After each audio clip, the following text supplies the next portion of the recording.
Sleep Geek Podcast. It's a raucous romp through the mattress industry with your hosts, Mark Kinsley and Mark Quinn. Dos Marcos. Mattress industry mavens, hang on to your quilted pillow tops because this tick's about to get real.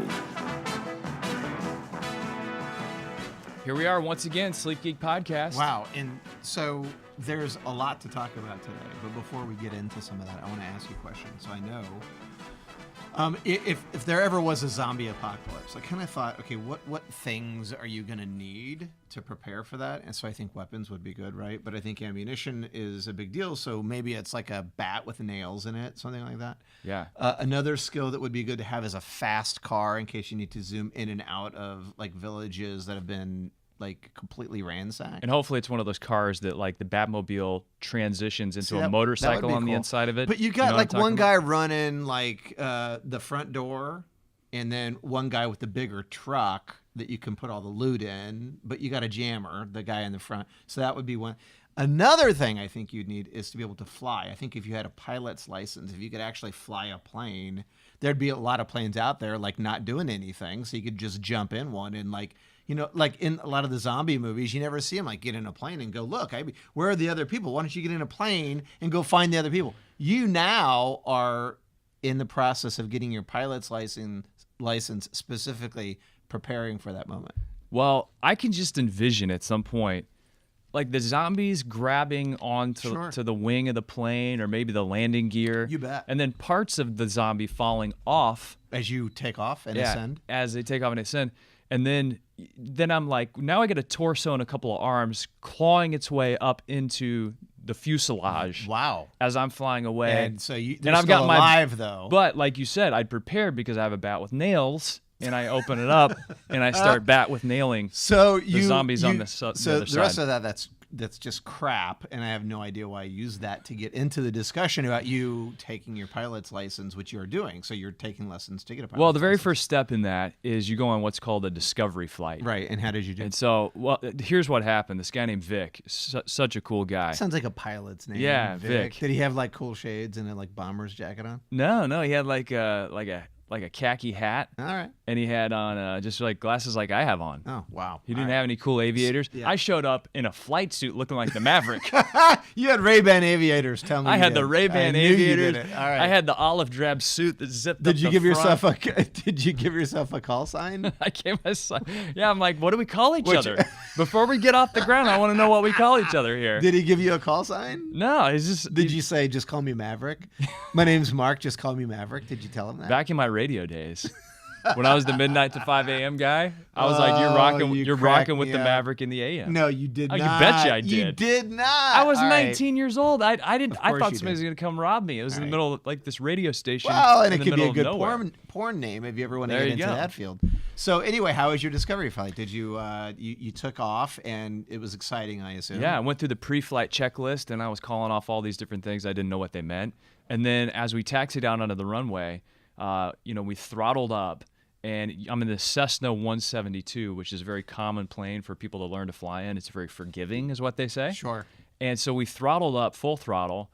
We're going down the runway, and when you hit about 55, 60, that's when you can pull up on the nose. It seems like slow to It me. does. Yeah. So, but that's all you have to have for the weight of this plane, Yeah. unless you have it, weighed down with bags or something. And so at about 55, 60, Vic pulls up, and he takes his hand off the yoke, and he says, "Okay, you're flying." Like No right kidding. out of the gates. And you were flying like that fast. Yeah, and he said, "Fly with one hand." So I've got my left hand on it, and I'm pulling up on. So on the is it Cessna, like and off we went. a Batman steering wheel? Like, you get both hands on it, or was it a stick? No, it was more like a Do Batman they have steering sticks wheel. anymore? Is that Yeah, some planes. they do? Okay, all right. Yeah, but on the Cessna, it's it's just like a So Batman a steering yoke, wheel. and So it's not like a round one. It's like a Yeah, All right. Well, yeah. cool. And so you were flying. So what was that like? it was thrilling, a little bit scary at times, just because I think for me, it was like I was overwhelmed at one point because you're looking around at all these gadgets in front of you, and I didn't know what any of them did. And I was thinking, now, how do I process that in relation to what's happening out here? And then once you relax and you start feeling the air moving over the wings and your airspeed changing and doing some of the things you do to learn, so much fun. So I have a little apprehension about, because I've had interest in doing that myself. I'm a little apprehensive, however, because I feel like I'm going to get lost when I'm up there. Like I have no directional sense at all. And so I'm assuming, but nowadays with GPS, right?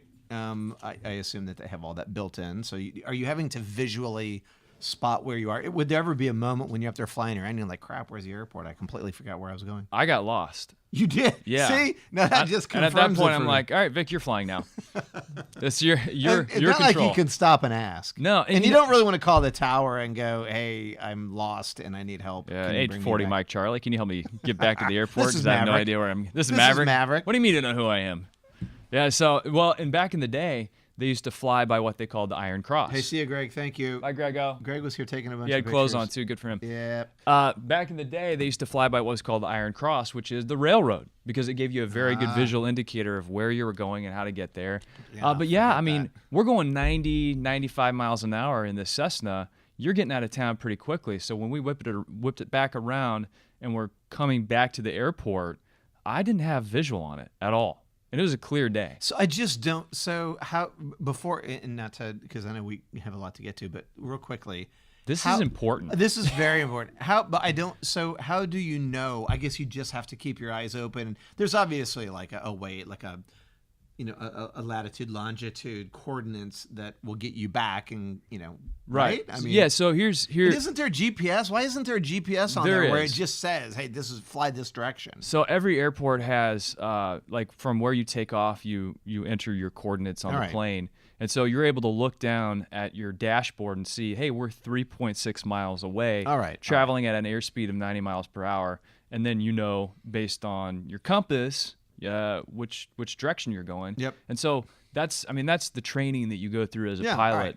So yeah, it's off to the. Wait, before Well, we good get for you. before we That's get away pretty from cool. the zombie, I Yeah. liked your intro on Did that. you like that? Because It's a way to get into the if you're on discussion. Facebook Live, you can see Ken Southwick is behind us and actively illustrating on the whiteboard. If you're listening on the podcast, go over to episode 82. Are you going to erase that? Are you going to No, how erase could his I? art? I don't think you can do that. It's the magic of a whiteboard. You just take a picture. Well, that's true. But some of the ads we have out right now, since it's Halloween season, are Land of the Lifeless Edge, where the zombies are eating foam encasement. So when you see this in furniture today didn't see or in the trade pubs, Ken did all that. Did he really? Yeah. Well, Ken used to illustrate for Marvel. So we should explain a little bit, too. Ken is going to start doing a comic.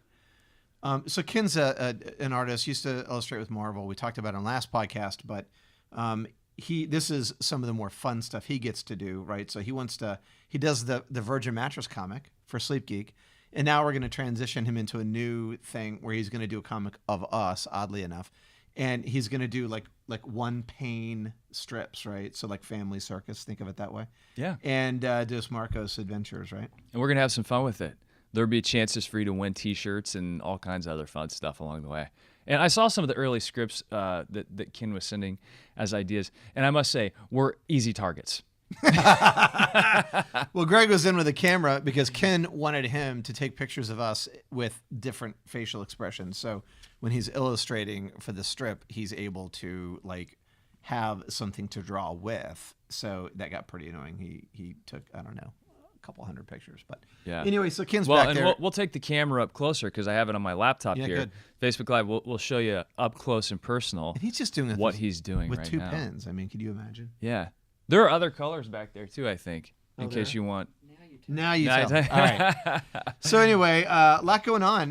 You want to start off with the stuff you've got right there in front of you? Yeah, one of the things that we're going to get to here later on is another bankruptcy on the horizon for a major retailer. But I wanted to start today with Amazon launching its own private label mattress, and this has already made a big splash in the industry. But Amazon, if anybody doesn't know, Amazon has its own line of private label products, and they call it Amazon Basics. And I heard actually that Amazon Basics for their batteries is like the leading online shipper of batteries in the world. And you think Duracell, Energizer, and some of those people that have a huge advantage in big distribution. So their Basics products are meant to hit lower price points, from what I understand, and just supply some of the basic products. So are they, Kinsley?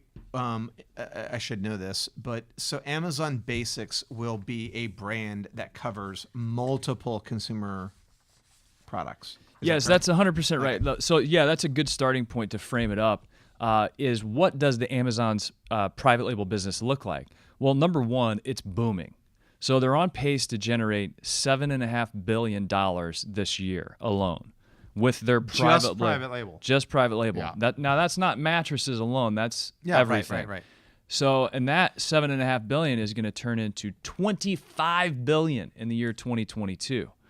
So they're obviously making big bets that the private label business is going to be something that's very fruitful for the Amazon. So they're going to brand. grow over $4 billion a year, essentially. Right. Yeah.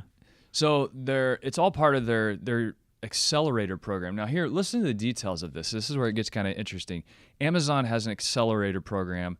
If you look on their website, CNBC has reported they're hiring a senior product manager for the private brands, a private brands program leader. So they're obviously bringing talent into the fold to support these programs.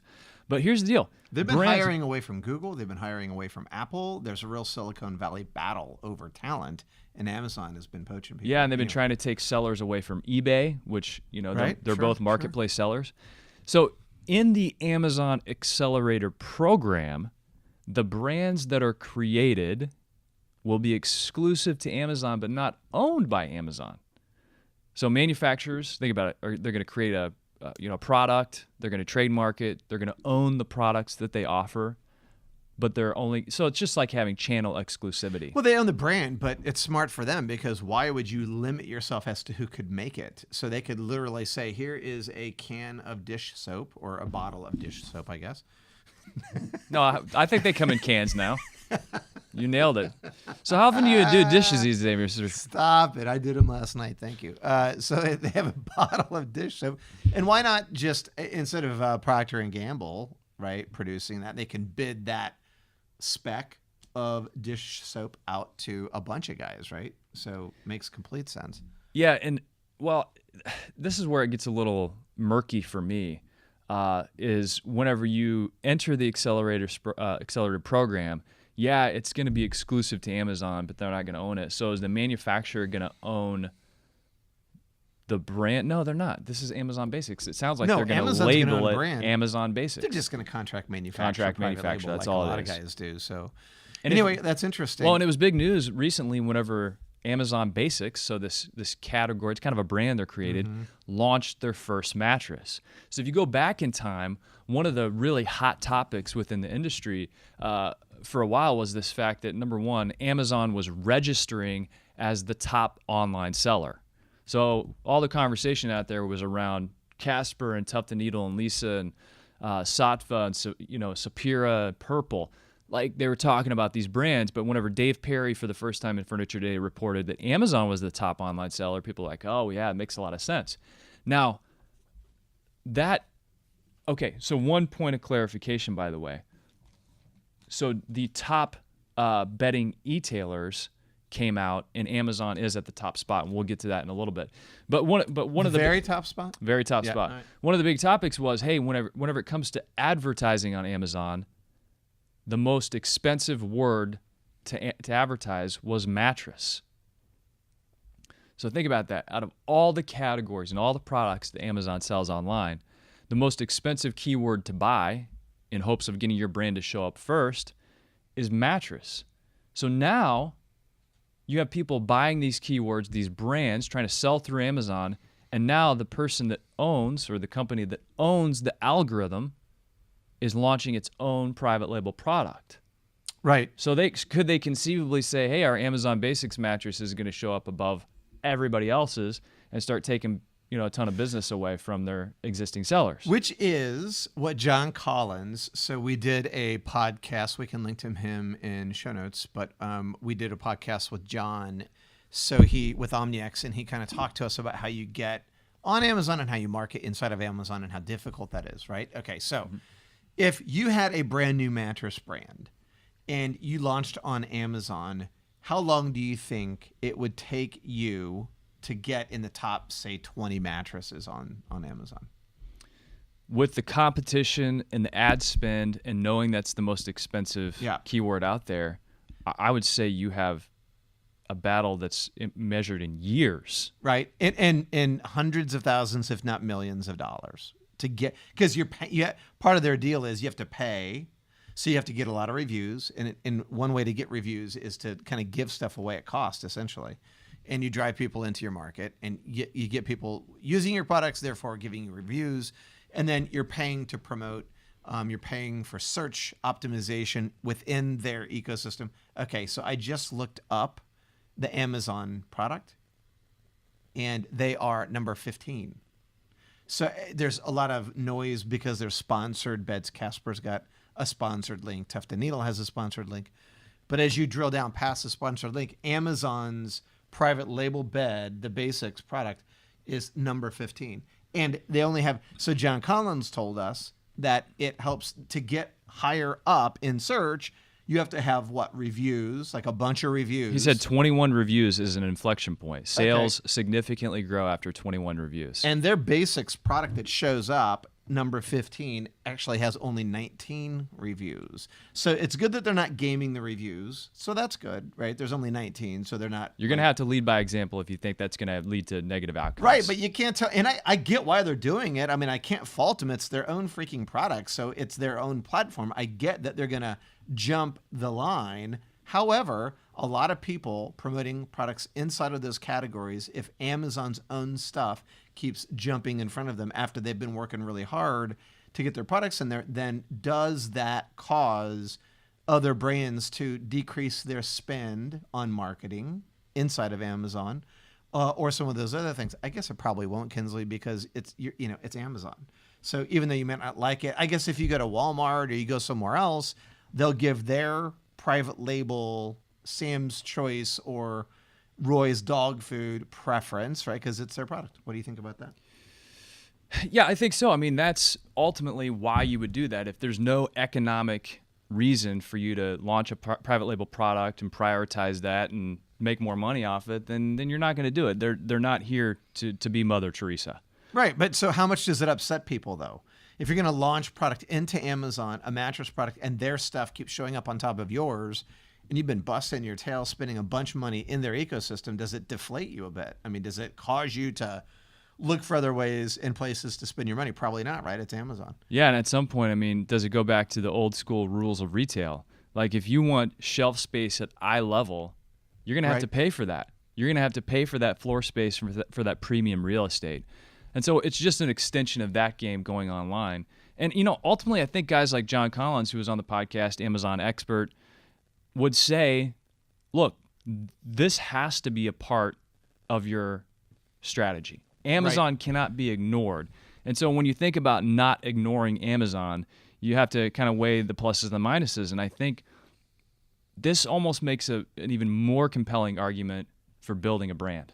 Right. Because if you have no brand and you have no differentiator and you're not going up market with different price points, then you're just commodity. And really, I think who should be the most worried right now is Zenus, because they sell a ton of green tea mattresses. A ton. But we found out who makes this, and I don't know that it's not Zenus. Right, I'm not 100%. We got the name I of don't it. know. It might very well be those guys, because if I was looking for someone to supply me, those guys know how to do that. TP Lee's a pretty smart guy, and Colin if he's still there. But anyway, so yeah, I don't know.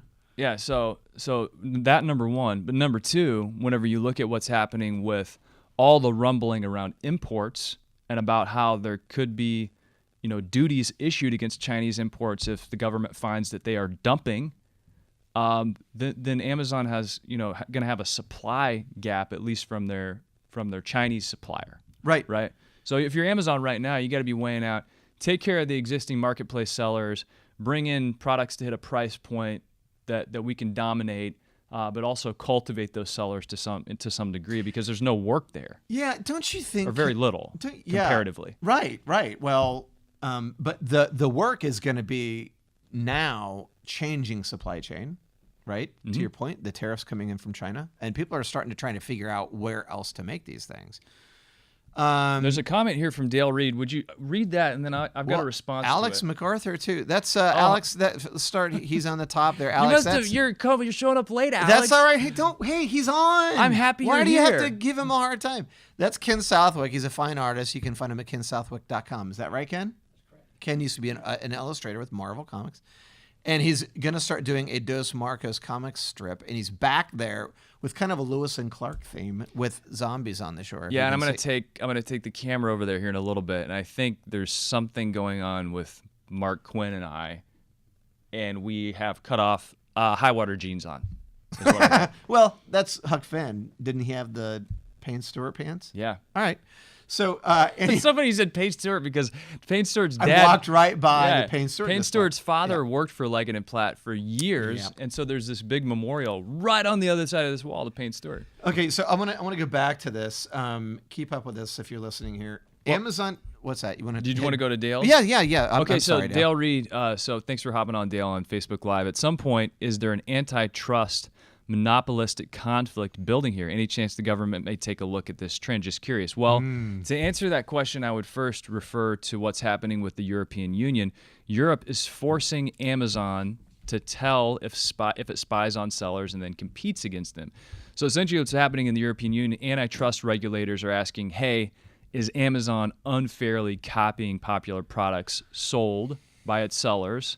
So the regulators are out and about at this point and saying, hey, are you selling something that's so identical or similar that it's creating unfair practices? Because, of course, the company can gather as much information as it wants. So the regulators saying, people are asking, is this a level playing field when they can access all the data but also sell the products that we sell ourselves? So basically they're asking, is Amazon hogging the buy box? Well, okay. So, yes, if they're smart. I mean, it's their platform. And are they knocking products off? Happens all the time. So don't know what the problem is there. And third, it's the buy box is one part of it. But for me, it's also the algorithm, to your point earlier. And so they know stuff about their competition that nobody else knows. Like, they're not going to let us behind the wall, right, and see what kind of business Zenus is doing and Casper is doing and Tuft is doing. I don't think. I think there's some transparency into the category. But there's certainly things that they know that the other competitors aren't going to know. I would think that's a bigger issue. Also, one thing I want to point out, you talked about commoditization. Think about this. How harmful I think that this is to the category, because what it really is a commoditization, a bastardization, to use a stronger word maybe, of mattresses. It makes them disposable. So even look at the name, Amazon Basics, right? And so it is a product for a price. That's it.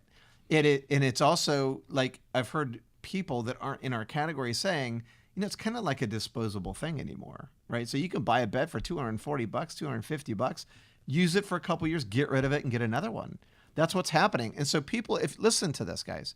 If you're out there listening to this and you work for a bedding brand, or you work for any essentials brand where you have sheets and pillows, if you are not, turn your radio and your volume up. If you are not building value into the products that you sell, you are in fact a commodity, and you have little value other than a price or service advantage, right, Kinsley? And so that's what Amazon is doing here. They are commoditizing the category, and anything below $500, I'd even say maybe $1,000. If you're not building value in why you're better, it's a problem. Well, and on the Amazon platform, building value in your product is very difficult because of the constraints surrounding sellers.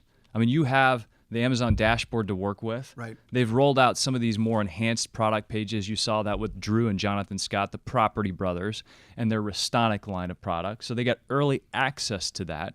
But for the most part, when you're selling on Amazon, very difficult to incorporate brand aesthetic and video and the texture that's going to go along with building value in your product and in your brand. You have so many bullet points. You have a product description, and certain sellers get other options beyond that. But really, there's not a whole lot there. I mean, you do get commoditized to some degree by virtue of the virtual shelf that you're putting your product on. If I was a retailer, I think I would take appointments from guys wanting to sell me beds or pillows or sheets or whatever the hell they're trying to sell. And I would say in the first 2 minutes, what are you selling me, and what can you do for my business to help it grow? Well, we make mattresses. Okay, fine. So what is different? Well, we have a coil. No. I can get a bed made from anybody. I do not need you. Like, what are you going to do that's different than what everyone else can do for me? Therefore, how are you going to earn your way onto my floor? Isn't that what you would be saying? You absolutely do. And I think even beyond that, or to piggyback on it, you have to have that differentiating value. And that's the key. It has to be truly differentiated and kind of category owning in a sense. Because if you come in and both people are willing to offer the same value, and one's bigger and one's more well-known, the cut on paper gets put over here. I'm going with the bigger and more well-known. So how can you create things that aren't being done? Create new categories, create innovative solutions. I mean, I had a call with a retailer the other day who's become a friend, and he has 4 stores, and they do pretty well. And we talk a lot about strategic thinking in relation to finding your position in the marketplace and then proving it. And this is where retailers really get hung up, because if you're going to have a position in the marketplace and you're going to tell people, for example, we're local. Well, number one, does anybody care? If you can check the box and people care, like they're nutty about buying local stuff. In most cases, they would. Yeah, so okay, great. How are you proving you are local? Because if you say it, you're dead in the water. Because saying it does nothing, but if you prove it through your actions, and that's just one example of like thinking about your value proposition and how you're positioned in the marketplace, and you prove it. And then on top of that, I'm just banging this drum lately. Your promotions, especially in this business, should magnify your brand, not interrupt who you are and go price an item out of the gates. Oh my gosh. You know what I'm saying? So no, I do. Magnify your brand. No, I do. I'm frustrated because I think we talk about it a lot and people still don't get it. So yes, totally agree. Commoditization, if you aren't, so it's not just Kinsley, it's not just finding your brand and what you are. So if it's local, it's, making sure people care, totally with you, but it's also actually saying it and telling the story. A lot of people have something, right, that they want to plant their flag on, but they don't ever bring it to anyone. They don't ever tell their story. Oh my gosh, we're a great company. We do a lot of philanthropy. We do some really cool stuff. Don't care. Tell me the story. Somehow work it in to your website, into your point of sale, into your product, if you're selling products, into your product and your packaging and all of those things. And if you don't, then you get no credit. So look at so just using Alex MacArthur, he's with Purple. I like where they are in the bed-in-the-box space. So you look at Amazon commoditizing the category, and Alex and those guys are online in a very red ocean. There's a lot of people. However, they've got intellectual property on their technology. They tell a different story. Their marketing approach is completely unique and very memorable to people, and they've got something different. And so they have taken something that's in a commodity space and very much set themselves aside, as have many others, not just them, but since Alex listening, I thought we would give Well, them. and by the way, if you haven't seen the Sunday Scaries videos, I would encourage you to go to purple.com and track those down. And just a word of caution. If you watch those videos sober, you may not feel sober, even if you are completely sober. Sunday's scariest videos. No, the Sunday Scary. Do you know what the Sunday Scaries are? Yes. Tell me what they are. Why? We'll sit in silence until you fill me in. You sensed that I was completely lying to you, and you called me out on it. I appreciate that. I have no clue what is Sunday Scary. The Sunday Scaries are whenever you're having anxiety about Monday. Oh. And the Sunday Scaries kick in, and you're like, oh, great, Monday's coming around. I got to go to work. I got to go to school. Okay, all right. I have all these responsibilities. So you start breaking out into this cold sweat. So why am I drunk? I don't understand. No, because these videos are so out there that they may make you feel like you're on LSD. The Purple videos. Yes. Now you're advocating drugs to watch Purple videos. No, I'm saying they may make you feel that way. They are wild. No, and like you said, they are completely memorable. And they're like, to me, some I'm people don't joking. get I them. get what I you're saying. think they're so funny. Are you talking about the Purple guys? Yes, Even the Purple Sasquatch? Boys. Yeah, the Purple Boys. The Purple Boys. Yeah. They, the Purple I Boys. think there's a definite sense of humor for that, no doubt. All right, so Amazon, I believe that there's no doubt in my mind their projection, hit us with that again, to get there is very attainable. Well, look at their numbers here. So in the year 2016, they were at $250 million in revenue in the mattress category. That's 2016. Mm-hmm. So fast forward, so we have a full count from 2017, and they were at $600 million. Right. So well past doubling the business to $600 million. And hit so me with that price point. I'm well, hold on. looking at it here. But think about this. Casper is at $275 million. Amazon's at $600, more than double that business. So it just kind of contextualizes things a little bit better when most of the focus has been on the bed-in-the-box brands. Now, here's the other clarification on the data that you analytical types are going to like. That $600 million that Amazon reported did not include the other brands on the list. So it didn't include the numbers, like the money they get from selling a Casper product. It's not included in there. That's just basics? Casper gets those numbers. Wait a minute. No, it's not just basics, but they decamped it from the numbers attached to the other top 15. Oh my God. That's the way I understand the data Because I collection. thought at one point Amazon in the mattress category was like $1 billion. So that Well, would make sense. hey, right now, we're almost, we're getting into the back half of 2018. Right. They could be on pace to do that if they Okay, so one more doubled time, again. the number $600 million includes what specifically? So let me go back here. It includes the Amazon basic sales, obviously, which is a new brand, so it can't be that big. And then it includes like Zenus sales, but it's excluding sales produced by Tuft & Needle Okay, and Casper brands. Is that how it works? That figure does not. So the $600 million, according to Furniture Today, Dave Perry, thank you, Dave. Thank you, Dave. The figure of $600 million does not include Amazon's sales of other top 15 bedding e-tailers. So all that's happened here is this. Let me show you. That's crazy. I'm holding this up for you on Facebook Live. So this is the list from Furniture Today of your top 15 bedding e-tailers. So if you're on that list, Casper, Sattva, Purple, Tuft & Needle, if your name is on that list, your sales got plucked out of the Amazon figures.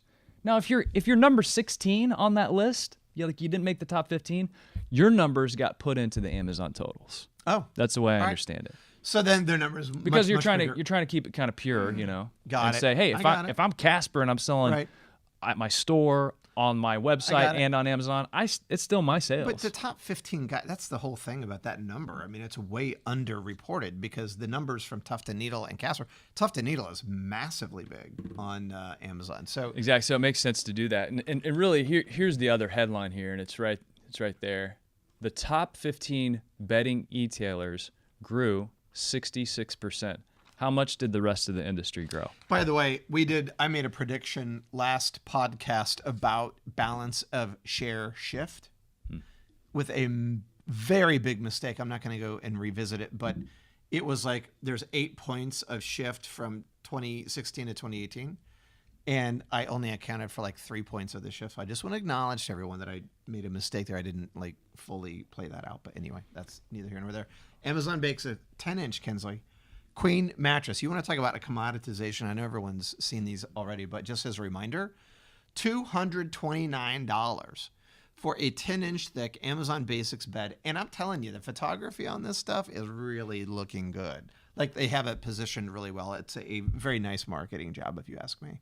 Well, you mentioned it earlier, and here's the concern, and this is coming from our LinkedIn group. So if you go to Mattress Industry Executives on LinkedIn, there's some really robust conversations happening there, and I highly encourage you to get involved. More than 5,000 people in the industry participate through that forum.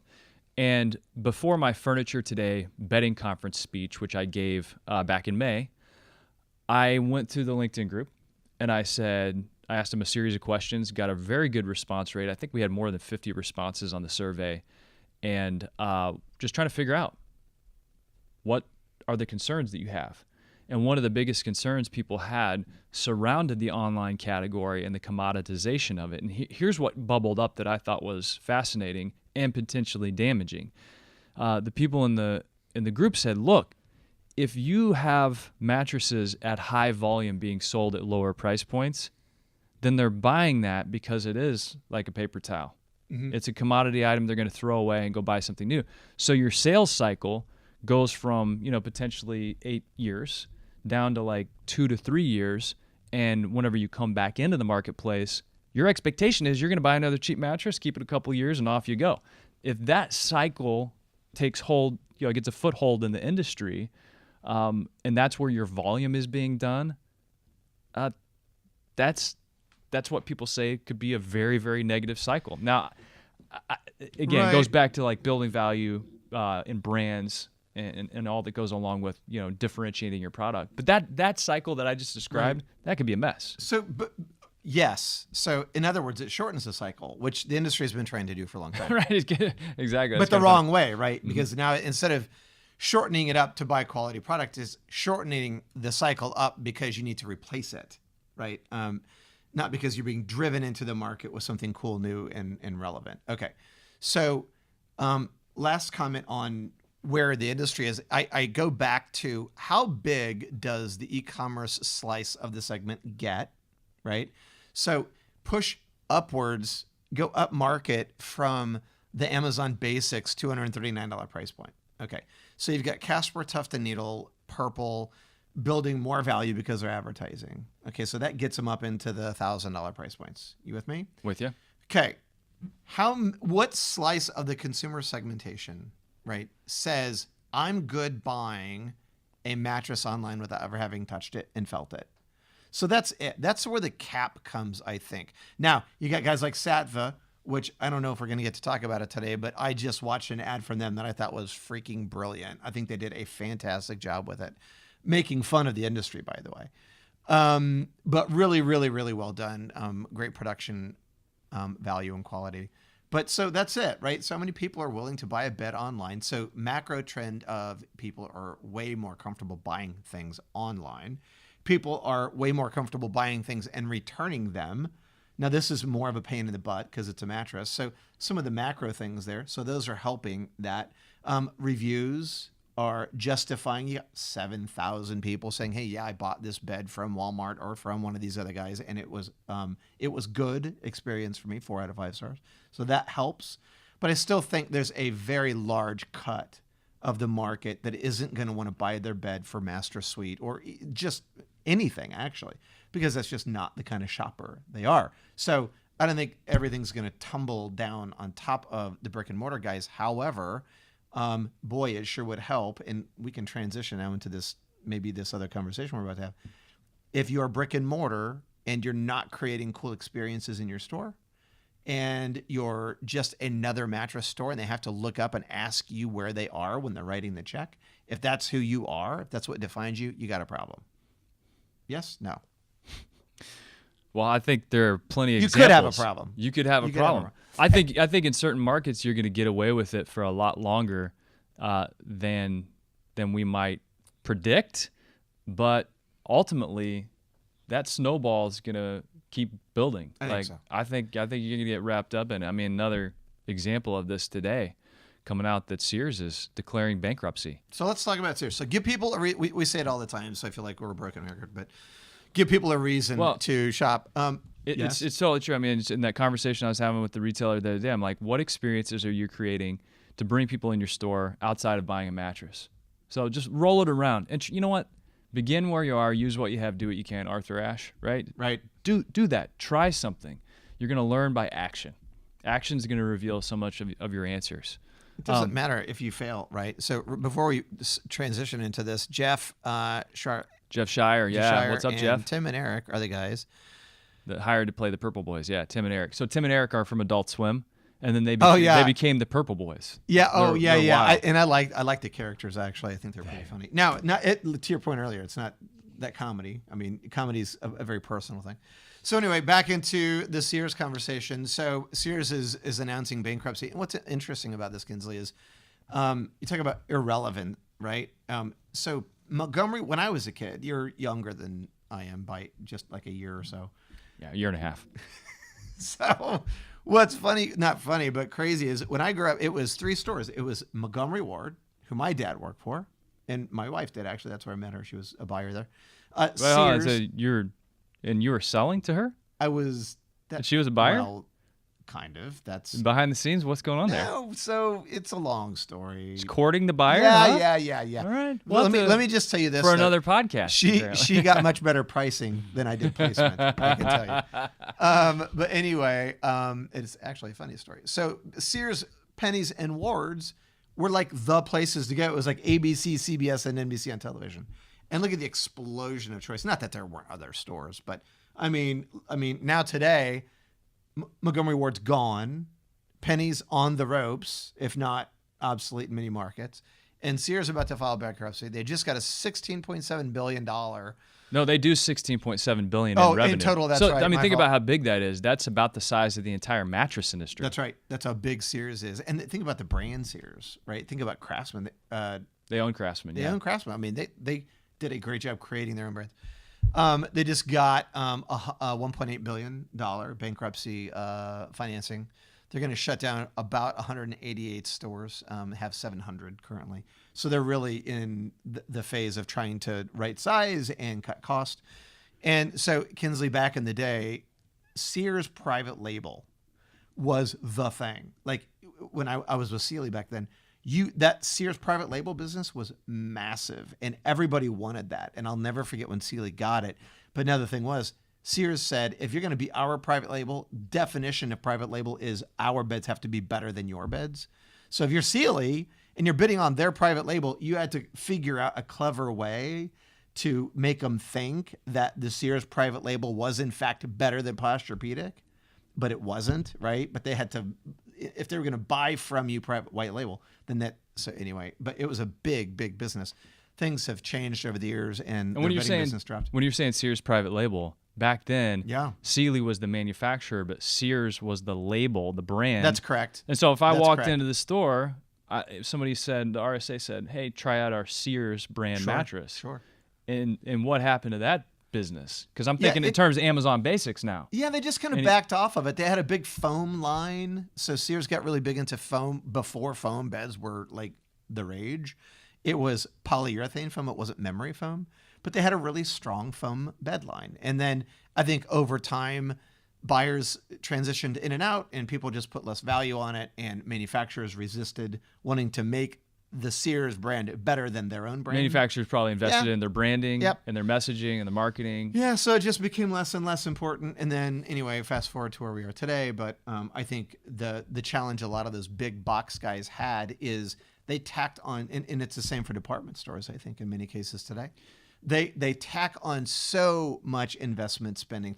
The cost to do business with those guys is so big that it drives value out of the product. Therefore, they're not that competitive. That's my take on some of that, not all of that. Plus, Sears, last comment.